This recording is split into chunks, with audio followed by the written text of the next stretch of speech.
Tərtərdə 11-ci sinif şagirdi sinif yoldaşının valideyni tərəfindən döyülüb. Bölgə TV xəbər verir ki, hadisə rayonun Seydimli kəndində baş verib. Kənd sakini 2008-ci il təvəllüdlü İsayev oxuduğu məktəbdə sinif yoldaşının atası Bəxtiyar adlı şəxs tərəfindən döyülüb. İlkin məlumata görə İsayev bir müddət əvvəl sinif yoldaşı ilə mübahisəsi olub və dava edib. Digər şagirdin atası dərs zamanı məktəbə gələrək sinif otağına daxil olub və İsayevə yumruqlu xəsarət yetirib. Zərbənin təsirindən məktəbinin burnu qırılıb. Ağır xəsarətlər alan yeniyetmə Bərdə rayon mərkəzi xəstəxanasına çatdırılıb.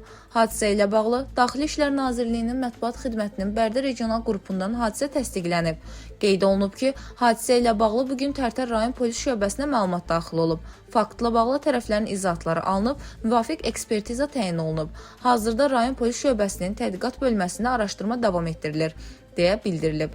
Dilbər Vüqar qızı, Bölgə TV.